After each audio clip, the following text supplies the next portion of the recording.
And so here we are. And look, I'm sure there's going to be people clicking on this video hoping to see a grown man cry, but my overarching emotion is not sadness. I obviously am upset, I'm devastated, but my overarching reaction is disappointment. As I'm sure most of the people watching this video's overarching reaction right now is also disappointment. Because it's in, once again, how we've approached a football match which I still sit here right now and believe we should win. I look at that Spanish team, I look at that England squad, and I say, we should win. Restart the match right now, the exact same teams, and we should win. And that's the disappointment. The sadness comes from the thought that it will just never happen. And, you know, it's my 31st birthday in 2 days' time. You're probably watching this on Monday morning, so it's literally my birthday tomorrow. And believe me when I say there is no one who knows more about fear of things never happening than me. And that's where the sadness comes from. It's the fact that I'm at a stage in my life now whereby I've witnessed enough of these events happen where I can talk in the same breath as what my dad's experienced in the 80s and the 90s. We've lived through it now in the 2000s, the 2010s, and these last couple of tournaments, whereby the expectation is there, the ability is there, and something happens to stop us losing. Whether it's Gareth Southgate missing a penalty back in the 90s, where it's Lampard's goal not going over the line, whether or not it's Ronaldo winking or Ronaldinho chipping David Seaman from 45 yards out. There's always some form of excuse that can be labelled at either a player or a decision or something that's not gone right. You know, even go back as far as the Maradona punch. Something has always gone against England. In these major tournaments under Gareth Southgate, the thing that has gone against England, that has meant that we have lost, is Gareth Southgate. And look, on paper, the stats don't lie. Semi-final of the Euros. Sorry, semi-final of the World Cup. Semi-final of the Nations League. Euro final again. World Cup quarter-final. Euro final. You can't take that away from him, but you can ask the question of what could have happened if a better, more attack-minded manager would have been in charge of all of those tournaments. Because you look at every single one of those defeats, and it's go ahead, defend, lose. Go ahead, defend, lose. Go ahead, defend, lose. Go behind, come back. Go behind, lose, go ahead. Sorry, go behind today, get it back, go behind, lose. It's too negative. You know, the jokes have been going around about him being called Safegate, and I know that's only really been a thing for the last 2 or 3 years, but it's been there since day one. And I get it. I've spoken about it before. When he first came into the job, I get it. We were awful. I keep going on about it. Look at that starting lineup against Iceland. We needed Safegate back then. By 2018, maybe we still did. In the Nations League, we did not. In the Euros 3 years ago, we did not. In the World Cup 2 years ago, we did not. And certainly in this tournament, we did not need Safegate. We needed aggression, desire, creativity, flair, make the most of the talent we've got available to us. And ultimately, you can look at today's game and break it down into key moments. First half, I thought was 50-50. I really do. Spain had a couple of half chances, but I don't think we were really troubled. We had a couple of half chances, but I don't think Spain were really troubled. Something was said in that dressing room at half time where immediately at the start of that second half, we were completely switched off and had dropped back. Because that's how the goal came. Everyone was a man over because we had sat off more. We had no idea who needed to be picking up who.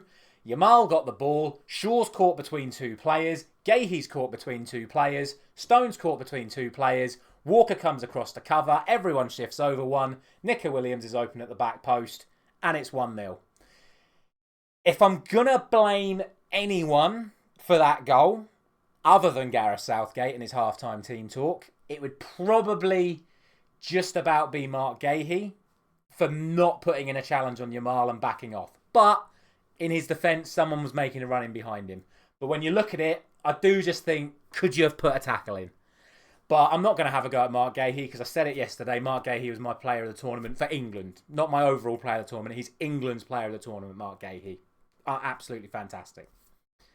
When that goal went in, we went for it. Shackles were off once again. Be more creative. Take Harry Kane off. Put Ollie Watkins on. Start stretching the defence. Start creating opportunities from the midfield. Start creating chances. Getting corners. Having shots on goal. Eventually, one of them falls to Cole Palmer. Cole Palmer whips it. Little deflection on the way through. Into the back of the net. I'll say reasonably good substitution because I didn't think Mainu had his best game today. I think Mainu struggled today, which is nothing on him. He's 19 years of age. He's got a bright future ahead of him. He just didn't really get into the game as well as I thought he could have done today. So I understand taking him off for Palmer today. Although, again, taking off one of our players of the tournament when Jude Bellingham was clearly out on his feet, don't get that. But he put Palmer on for Mainu. That substitution worked. Cole Palmer scored. At that moment in time, the game was ours. It was there. Spain were panicking. We were creating chances. And we'd scored. Drive home the advantage. You have got 15 minutes left to win a major tournament and you are on top. Go for it. Instead, he probably said exactly the same thing he said to them at halftime. Because as soon as Spain kicked off, whoop, back we went. And the pressure built, and the pressure built, and the pressure built.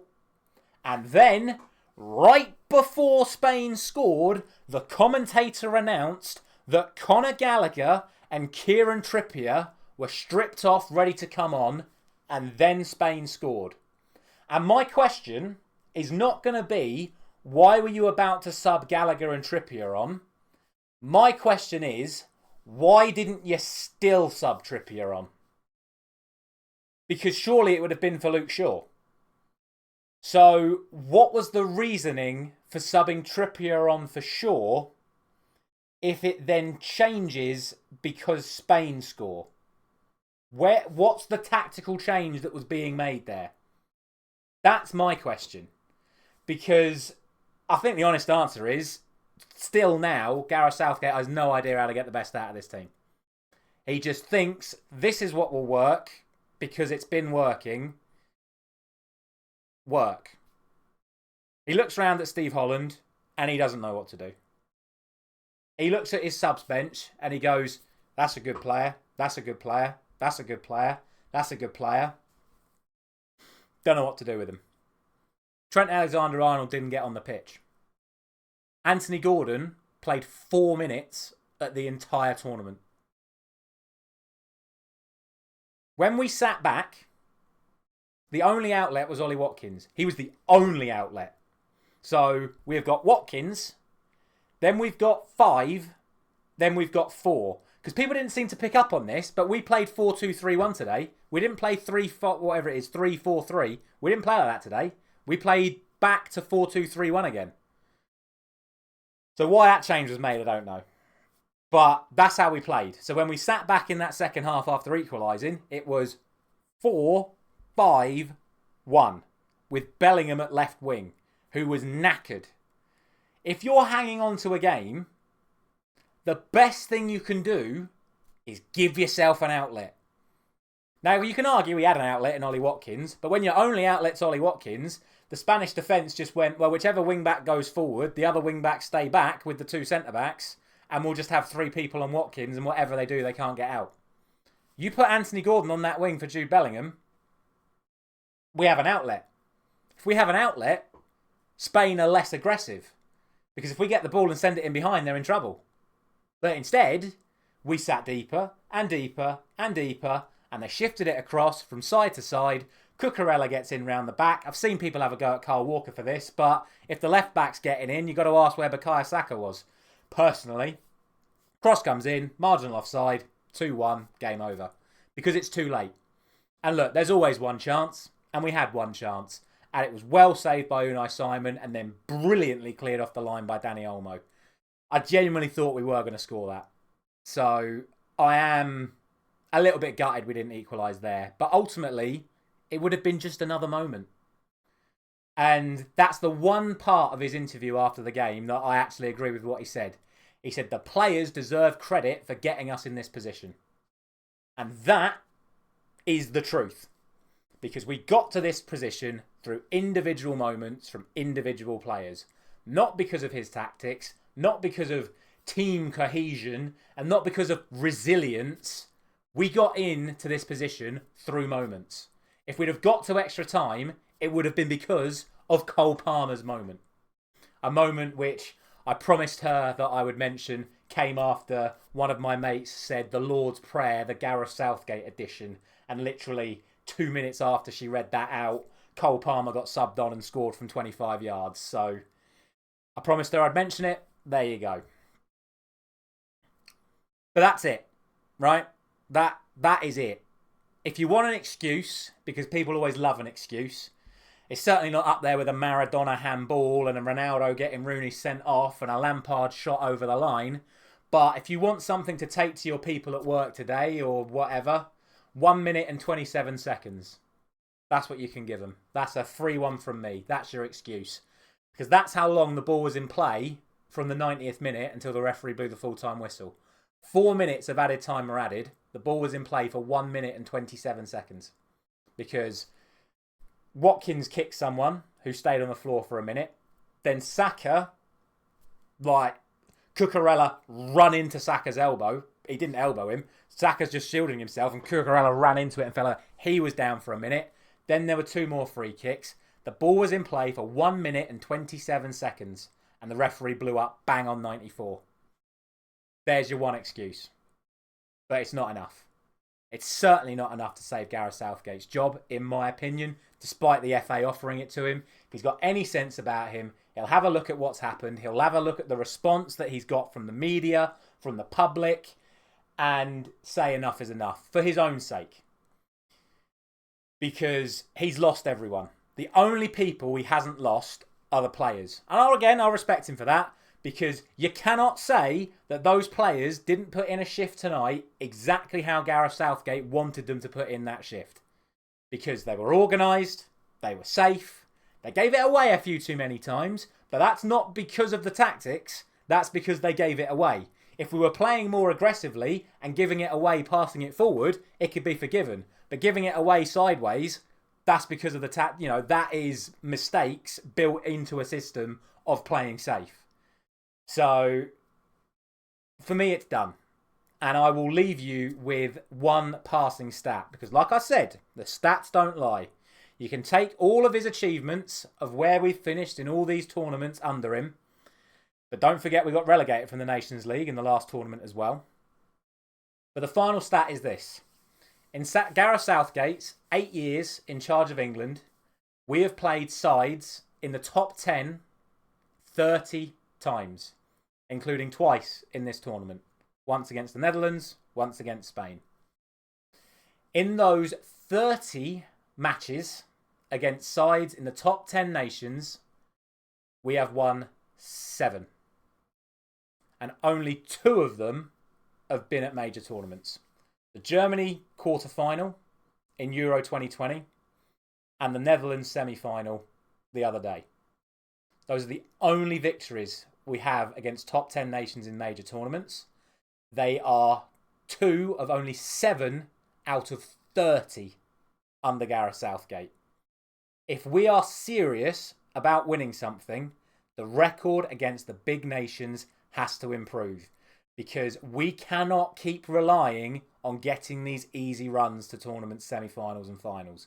Because again, you look at the teams we've played in the World Cup, in the Euros, in the Nations League, in qualifying, in all of these different areas, we don't play the hard teams until it matters, and then we lose.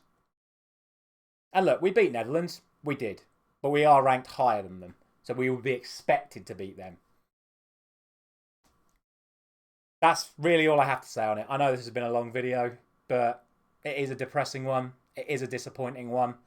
The only good news is, for me, is that quite literally at 5 p.m. tomorrow for me, or 5 p.m. today for you guys on a Monday, Manchester United's first pre-season game is against Rosenborg. So I'll be bringing you another post-match reaction tomorrow afternoon with my first Manchester United pre-season reaction. So at least I have that to look forward to. And like I said, Tuesday is my birthday. So at least I've got that to look forward to. But unfortunately, it's now going to be 60 years without a trophy for England. Because like I said, we've got relegated from the Nations League, which means we're in League B for this tournament. So we're not going to be winning the Nations League. We can get re-promoted, but we can't win the Nations League. So the next chance we'll have at a major competition is the World Cup in 2 years' time, where it'll be 60 years since our last major trophy. He should leave. Who we should get right now, I would be doing everything in my power to get Eddie Howe out of Newcastle before the start of the new season. That would be who I would go for. If you can't get him, well, you've got until December 31st to find someone else, because that's when Southgate's contract is up. And I think even if he decides to leave, he'll still take the Nations League games in this September coming. Let me know your thoughts down in the comment section below. Thank you very much for all of your support over the course of the last few weeks with England. We go again, as England, in September in League B of the Nations League. Thank you very much for watching. I'll see you very soon.